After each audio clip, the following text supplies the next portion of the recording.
This story is based on a no-sleep Reddit post by the user likeeyedid and was animated and voiced by me.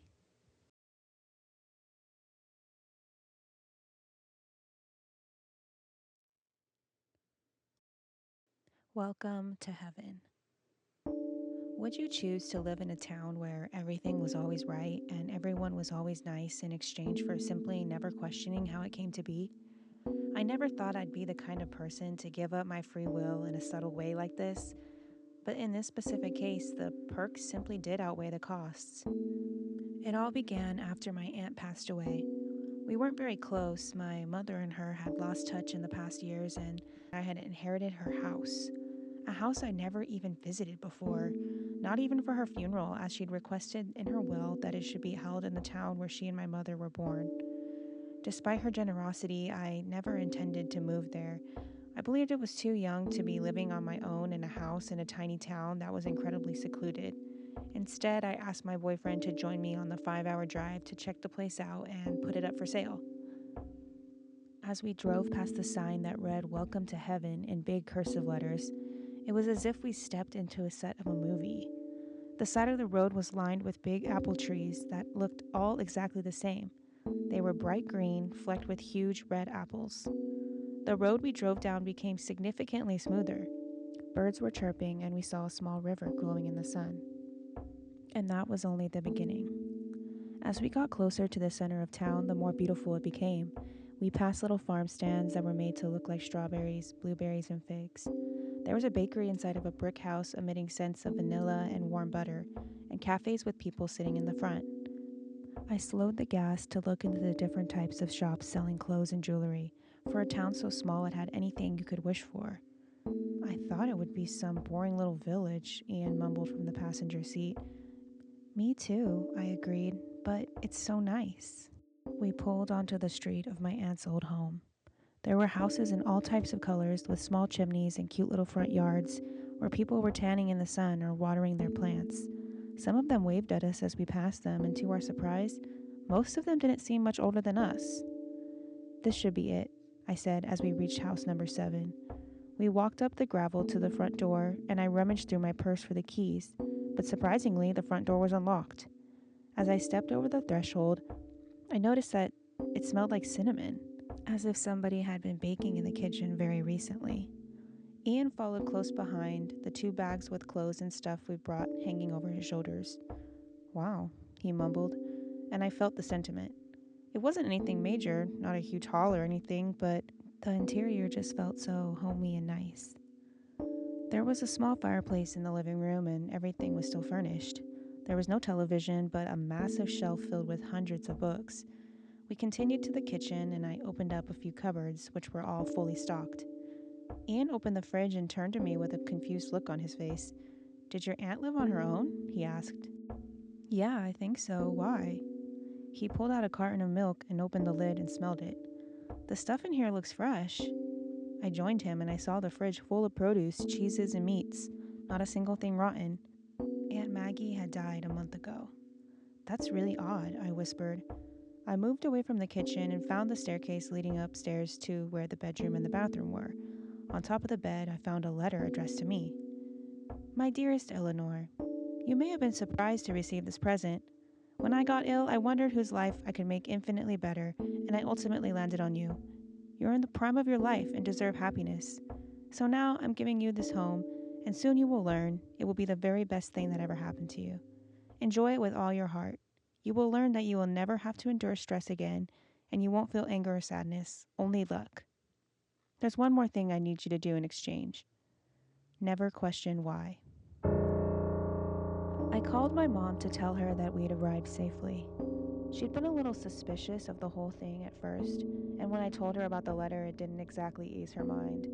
My aunt had moved away when she was in her late 20s and was a good bit younger than my mother. After she moved to this town, they lost more and more touch, and I believe my mother was afraid the same thing would happen to me. She hadn't even known her sister was sick up until too late. I convinced her that we would only be staying for a little while and that I had every intention to sell the house and get back home. That was the only time I called my mother the entire time we were in heaven. After that call, I left my phone on the desk in the bedroom and didn't pick it up again. I simply didn't feel the need. The following morning, our doorbell woke me up from the best dreamless sleep I've had in years. Ian wasn't next to me, but I smelled fresh coffee downstairs. When I got down, Ian was already on his way to the door. I walked up next to him, and we were greeted by five friendly strangers with a basket in their hand. Welcome, they all said in unison. Two of them were women, and three of them were men. They did all look very different, but somehow similar. They had the same posture, the same cheery grin, and similar sets of workout clothes that I immediately envied. The tallest of them stretched out his arms, gesturing down for us to take the basket. Wow, is this all for us? The basket was filled with chocolates, bath oils, lotions, fruit, and even more stuff. Well, yes, of course, one of the women said, and she linked arms with the tall guy. He had golden hair that shimmered in the warm sun and freckles all the way over her cheeks. We saw you arriving yesterday, but we didn't want to bother you on your first day. You're Eleanor, right? Ian and I exchanged a look.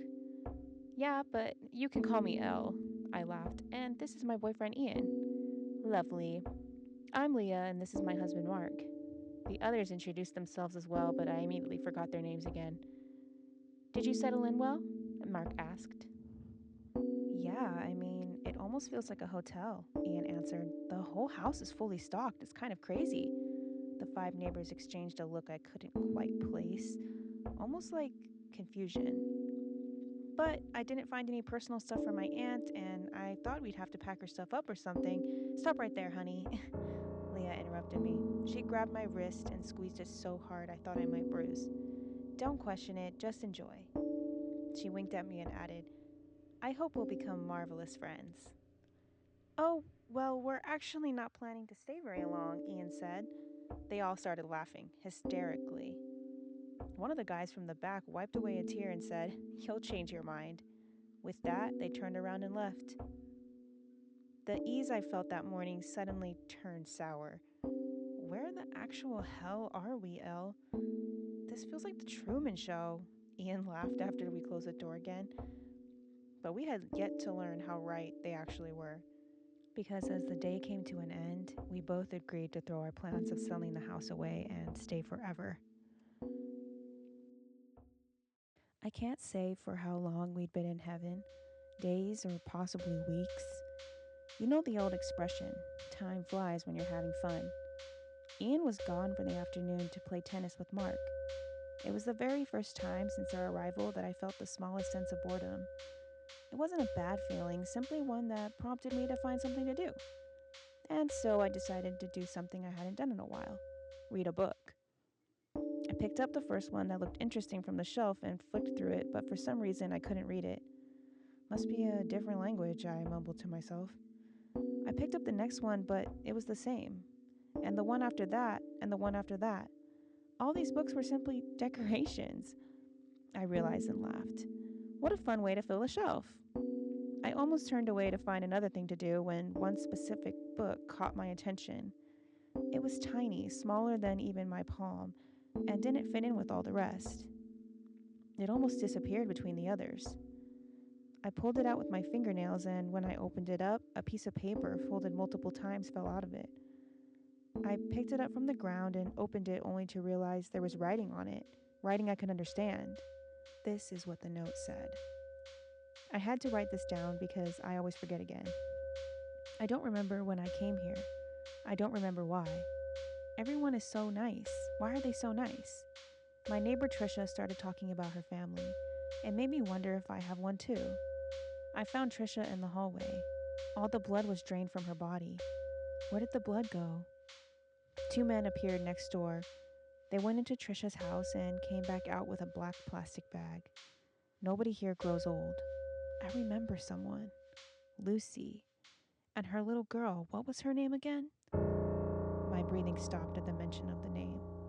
Lucy was my mother. The paper held only one sentence after it. I will be in a black plastic bag soon. I know it. Aunt Maggie had written these probably shortly before her death, and if the content wasn't strange enough already, I noticed that the handwriting looked very different from the letter I found on my first day. I sat in the living room for so long that I didn't even notice when it got dark or when Ian came home. There was so much fog around my mind that I didn't even react when he turned on the lights or when he kissed my forehead or when he put up a fire in our chimney. Elle, what's that in your lap? He suddenly asked.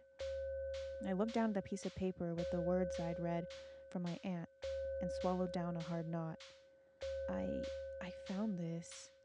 He grabbed the paper and his eyes scanned the page. He then crumbled it without another word and he threw it into the fire. Let's forget this ever happened. He smiled brightly, showing his teeth, and then proceeded to go to the kitchen to start dinner. The following day, I did just what Ian said and tried to forget about the strange letter. My aunt had been sick, after all. It was no use to think about anything, really. Right? We were happy, after all, and I wouldn't have wanted that to change for anything in the world. And I would have continued living on like that, happy and oblivious if it hadn't been for the intruders in our home. Ian and I had spent the whole day at the local community pool, tanning in the sun, going for a swim, and having drinks with our new friends. When we came home, we were so happy and content that we didn't even worry about the strange car in front or that the lights in the living room were on. We never locked our doors. No one in heaven did. But as soon as I saw the two people in our living room, something snapped inside of me. Mom? Dad? What are you doing here? Eleanor? My mother got up from the sofa and hugged me so tight that the air left my lungs. What do you mean? You sent me all those strange texts and you wouldn't answer any of my calls. We got worried about you. What texts? Ian asked, and I shrugged. I had no idea what she was talking about. She pulled out her phone and showed me dozens of texts from my number. Ian and I decided to stay in heaven. We're so happy here. We need time to ourselves to settle in, and a bunch more like that. Well, I haven't written any of those, but I agree with them. I looked at Ian and he nodded. No, you don't understand, honey. I received the same messages from your aunt when she moved here. Exactly the same ones, word for word. I should have questioned it more then, but. So, what? It is great here. Why don't you stay for a while? I'm sure you'll understand it then. Eleanor, have you lost your mind? This isn't like you. You wouldn't answer any of our calls, or. My father started raging, but my mom turned around to look at him. I couldn't see her expression, but my dad suddenly got silent. Actually, I think that sounds like a terrific idea, she said. The four of us had a nice dinner and went to bed quickly after. When I woke up, I was in the back seat of a car with Ian fully passed out next to me. My father was sitting behind the wheel and my mother in the passenger seat. Mom? I mumbled, slowly coming to my senses. Where are you taking us? We have to go back. Suddenly, my heart started racing. My mother kept shaking her head. When she turned around, I noticed tears in her eyes and a big scratch going down her cheek. I kept blinking a few times. Sleep was claiming me and I could hardly keep my eyes open. The last thing I heard was my mother saying something strange. I don't care that you're an adult. I don't care that this house belongs to you. That place is not right, and I'm not losing you like I lost her. I've been back home for a few days. Not in heaven, but in my real home, with the family I'd almost forgotten about. I talked to my parents for a long time. Dad doesn't understand anything and thinks Ian and I lost our minds, but Mom seems to get it, especially after I told her about the note I found. She's trying to keep everything in my mind sharp, hardly even leaving my side. We've been strong so far, with her support, but I can't say the same for Ian. He seemed cooperative at first and listened to my parents. I thought we might be able to get through this, but yesterday, he disappeared without even a goodbye, and I have a damn good hunch where he went.